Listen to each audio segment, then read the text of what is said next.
Hi everybody, welcome back to the channel. Welcome to week 10 of my 52 weeks of fitness in my 50s. It is Thursday, 4 days post Tokyo Marathon. I travelled back late last night, having had 2 or 3 days recovery after the event. And today it's time to crack on with the training because it's 4 weeks and 3 days until Brighton Marathon. So completing Tokyo Marathon 3 days ago has started me thinking very much really about last year when I did New York Marathon beginning of November in 4 hours and 1 minute, or 3:61 I could say, and then a month later I did Valencia Marathon in 3:32 I think. And this time around, Tokyo Marathon in 3:45, and then what can I do in Brighton in 4 weeks' time? So much the same as New York and Valencia, where New York was a pacing marathon, Valencia was an all-out hit out. This time Tokyo is a pacing marathon and Brighton is the all-out attempt. So as I went 4:01 to 3:32, half an hour quicker last time, can I do the same this time? How exciting. I don't know, I was analysing all the Strava stats on the flight home, and things like the suffer scores and stress factors and average heart rates were very similar from New York to Tokyo. Average heart rate 172 against my average of 193. Very similar. I think the stress of pacing counts for a hell of a lot because it is stressful. I'm often, for the first 10 miles or so when you're pacing, I'm trying to get my mate to slow down and not to nip round people and to follow the racing line.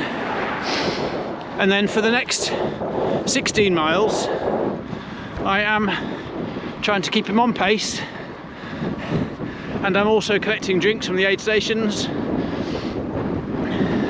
running into the aid station, grabbing 2 drinks, back out and keep pushing him along. So the stress is very similar, or even more so for a pacing marathon than it is for an all-out effort. So sorry, take my glove off. Yeah, so I think the stress is very similar, because when you're on your own,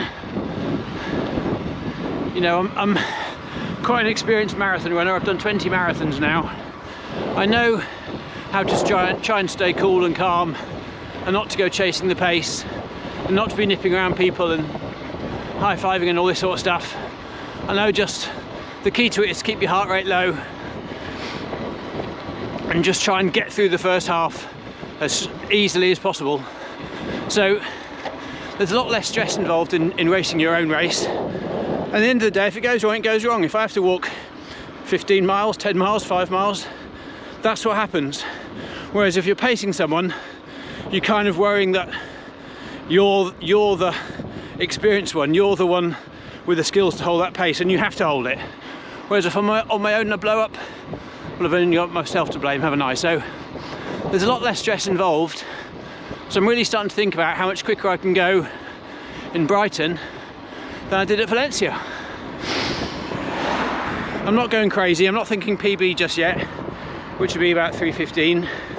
But if I could get closer to 3:20 than 3:30, I'd be made up. Seeing as the target for this year is a Valencia marathon PB in December, if I can be on track to that in April, I'd be absolutely chuffed. So yeah, in New York, I held on to, what was it, about 9-minute miling for about 22 miles before my body gave up. I didn't understand salt preloading, anything like that, so I got really bad cramps Had to walk the last couple of miles, 10-11 minute miling. It was really tough. Yet 1 month later, with the benefit of salt preloading, I could 804 miling, I think, the entire way around. So I do think there's a lot more fitness here this time around. So I went from 9 minute miling to 804. This time we were 825 miling all around Tokyo. So what do we think? What should I be going for? 7:45? Maybe. I'd quite like to do 7:45. That would be what? So 8 minute miling is 3:30. 7:45. 6 minutes. 6.5 minutes quicker. So that'd be about 3:24. I'd absolutely love that. I'd really love that. Maybe 7:45 is where it's at. I mean, a lot of it does come down to food the couple of days before, how well I sleep, that sort of stuff. But I've done Brighton a couple of times before, so I know a lot of what's involved. The course is different, but in other ways it's very familiar. I mean, that's one thing I need to do between now and then, is get 4 weeks of good nutrition and strength training under my belt. That's for sure. I think I'm 77 kg right now, if not more after the week in Tokyo. So yeah, I need to be right on it for 3 weeks, 3.5 weeks, and then start loading up after that, ready for race week. So talking nutrition and Tokyo Marathon, in complete honesty, what I ate the day before the marathon was trash. One thing we did well was to have a complete rest day on the Saturday. So we walked about as far as a cafe, myself and Vicky, which is about 200 meters away.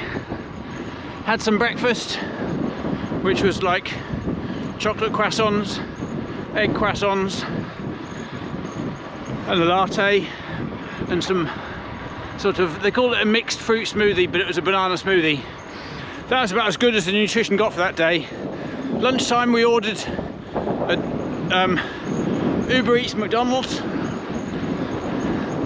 and for dinner we ordered an Uber Eats Pizza Hut pizza, ham and pineapple. I'd never eat ham and pineapple pizza, but I was trying to play it safe in that junk food isn't great, but you know it's going to be cooked well. And I'm not saying authentic Japanese food isn't, because obviously it is. That's why this all looks so incredibly healthy in Japan. But I just wanted to be sure that I knew what I was eating,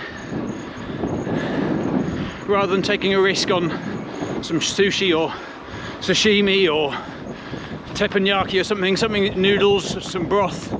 I just didn't know if it was sensible enough to try something completely new. So although what I ate was a bit rubbish, it had some of the essentials in there buried deep. Quarter pounder with cheese and an egg, some fries, an apple pie. You know, there was some big old carbs in there, that's for sure. So the food wasn't great the day before, and the gels did repeat on me the next day while I was running, but you know, got around. If you watch my previous video, you'll see that I alternated Mortin gels with Talk gels, and that worked really well, so that's something I've learnt. But yeah, food wasn't great the day before. It'll certainly be a lot better for Brighton. So with a quick update as to this recovery week, starting off, as you can see, with a 1 hour fairly gentle spin Thursday morning. Thursday afternoon I'm leading the club run session, which will be about 5 miles, social paced. My quads aren't thinking it's the best idea in the world, but it will be fine, I know from experience. Tomorrow I've got an hour's swim to do. Saturday about an hour's run, just a steady hour, and then Sunday back out on the bike for a 3 hour ride. Although Sunday is Mother's Day, Mothering Sunday, So I may have to swap Saturday and Sunday around, I'm not sure. I might get away with planning a 3-hour bike to the coast to meet my wife for lunch, Mother's Day lunch, and a dog walk. That may work. We'll see, that'd be a good plan. But that's the plan for this week anyway. Fairly gentle, lovely big weekend bike ride, which I'm looking forward to. Saturday morning ride. I'm about 28 miles in, hour and a half. Not feeling it today. Legs are too fatigued really. Hang on, gear change.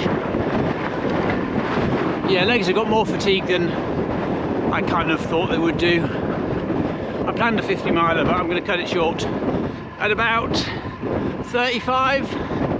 So it'll be over 2 hours. Be nice enough. Other than that, what a cracking day.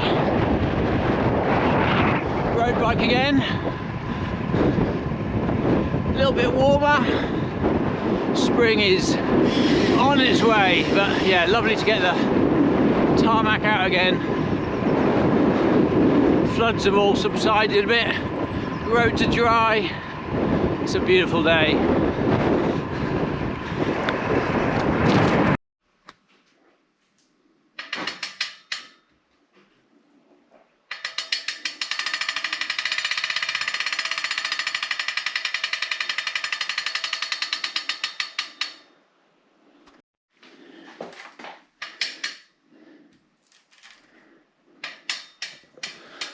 On yesterday's ride, it was so frustrating. Not only was I having a bad day, my legs were tired, I felt a bit rubbish, but I had a flat spot on this tyre.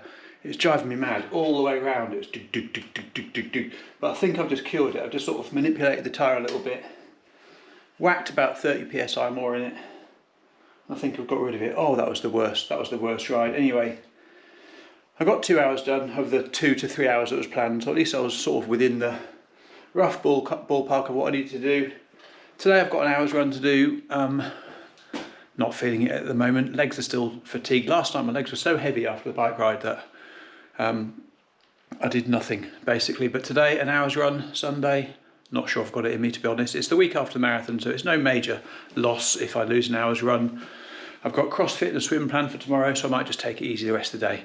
Anyway, hope you're having a good week. Hope you enjoyed the video. Let me know how you're getting on, how your training's going, how your racing's going, and I'll see you very soon at the next one. Take care, bye.